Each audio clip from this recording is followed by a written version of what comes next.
Hello, everyone. My name is Ira Cheifetz. I'm the Chief of Cardiac Critical Care here at Rainbow Children's in Cleveland. And it's my honor to co-moderate this session with Lauren and Sebastián. I'll give them a moment here to introduce themselves, and I'll come back to overview our session. Hi, everyone. I'm Lauren Sorce. I'm a nurse scientist at Lurie Children's Hospital in Chicago, Illinois, and I'm delighted to be moderating this session again this year with Ira and Sebastián. Sebastián? Well, it's an honor to be here with you. I'm a PICU physician from Montevideo, Uruguay. I'm co-chair from the Red Network, a PICU collaborative network from Latin America. And I will try to, if there is any question in Spanish or Portuguese, I will try to translate your questions to the main audience. So, thank you. Great. Okay, with that, the purpose of this session, which really started 2 years ago, is to try to bring together all of us from around the world to discuss research priorities.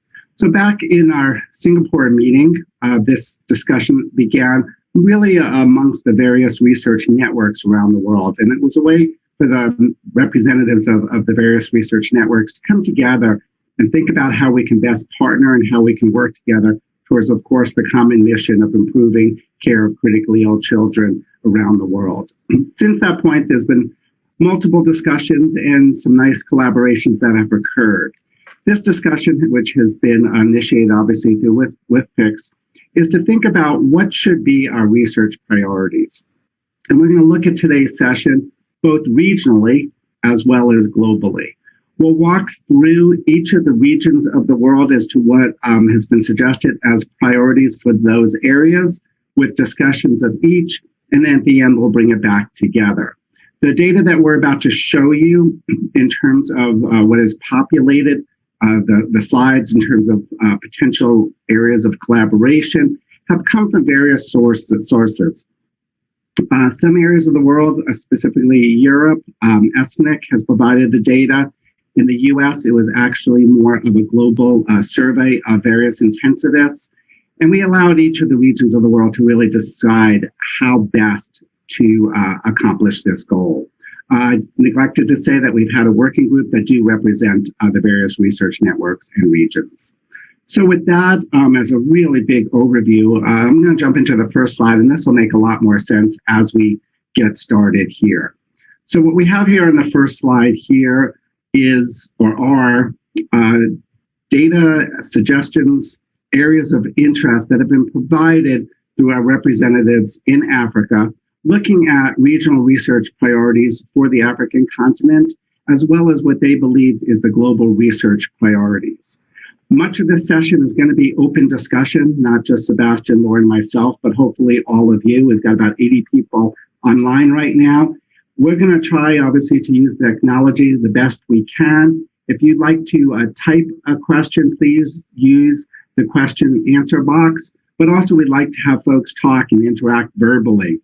The technology is set up that if you do want to make a comment or offer some thoughts, please raise your hand, and our folks behind the scenes will unmute you. So with that, hopefully this is going to work, and we'll open this up for discussion to think about what should be our research priorities for the African continent. And as you can see on the slide, optimizing PICU resources, sepsis, septic shock, antibiotic resistance stewardship, and pneumonia were the original concepts provided. And of course, please offer other thoughts if you have some that are not shown on the slide.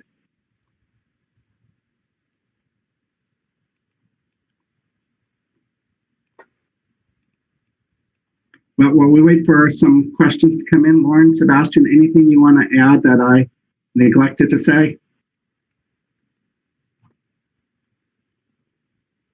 Actually, the one thing I did neglect to say is that we'll have a second session tomorrow where we're going to take the summary of all the comments and input that we get today, and we're actually going to turn this into a polling session so we can actually vote on what should be the leading topics for each of the different areas, and again, globally. Sorry, Sebastián, didn't mean to cut you off. No, just saying that I have had anything to add. Yeah. I'm just wondering if our purpose here is clear today to the participants. I see that we have more and more people joining us, which is really, really wonderful. Are there any questions about how we got this information and what we've done with it up to now?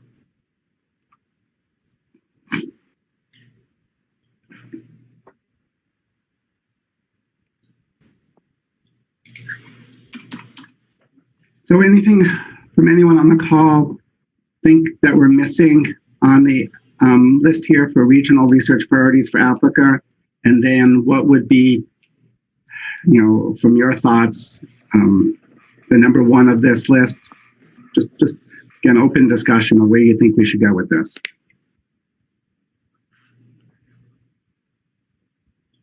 I'm not sure if you can't tell based on the attendee list, the regions of the world represented. I don't know if Brenda's on the call. No, I don't see her.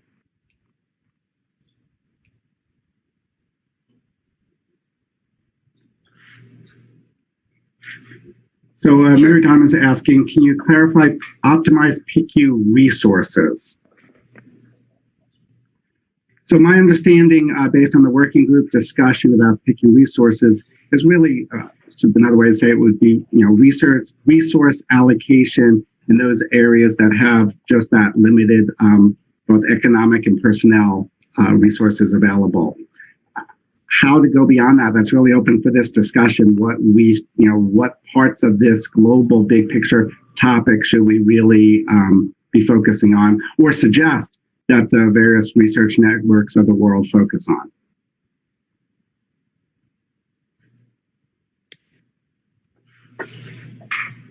I'm just reading through the...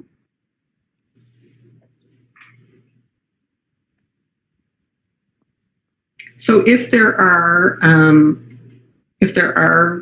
people on participating in this webinar that are from Africa, please do feel free to speak up. But if there's people that are on the panel, attendants, who have worked in Africa or are familiar with some of the research challenges there, please also speak up.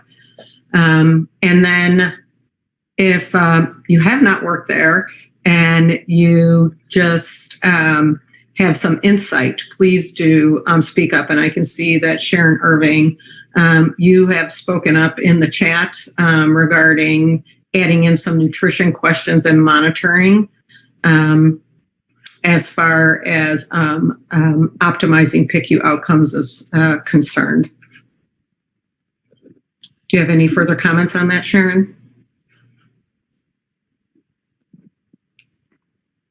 If you, Lauren, could you open, she's posted as YSHA in the attendee list, YSHA. If you can open her mic.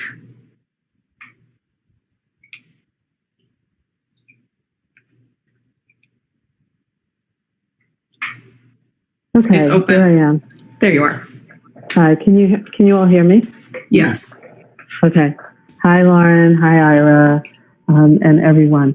So I bring that question up because, more and more studies come out and we know that presentation at the time of critical illness has integral impact on outcomes and such. And so I guess if we are looking at optimizing PICU outcomes, in my mind, you have to look at nutrition therapy as a part of your PICU stay. And so all of the things that we still try to explore on this side of the pond as well, in terms of, when do you feed, what do you feed, how do you feed, what is their severity of illness at the time that you initiate feeds, and all of those same kinds of questions, I think, come into play. And then I saw someone just posted, what is optimal PICU outcomes? And that's very true. And in countries, some of the African countries, how is that defined? And as you said, Lauren, I would love to hear input from colleagues that are working in those areas, because, we don't want to define them in ways that are unrealistic or inappropriate for what their baseline or what their acceptability would be. Thank you. Great point. And actually, if you can open the mic, I'm sorry if I can't. Sarawati is actually, I think, type something that almost addresses your comments. So if we can open up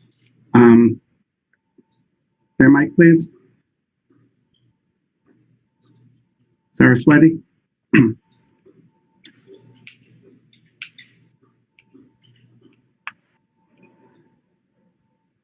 Yeah. While we're waiting for that mic to open up, there was a question in the Q&A about explaining a better way to proceed with the discussion.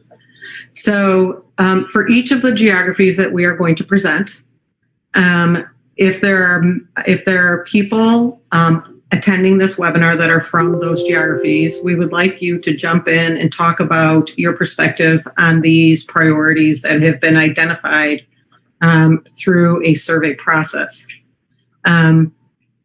If you don't work in those areas or are not from those areas, but are knowledgeable about the research priorities for those areas, we would also like you to pipe in. Otherwise, anyone else should feel free to post questions in the Q&A, which will be a little bit easier to manage instead of the chat, as we are trying to watch for the raised hand feature.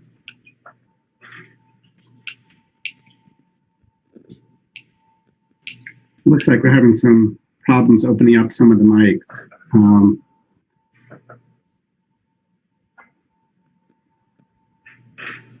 So let's, some of the other comments that have come through in the chat are cerebral malaria,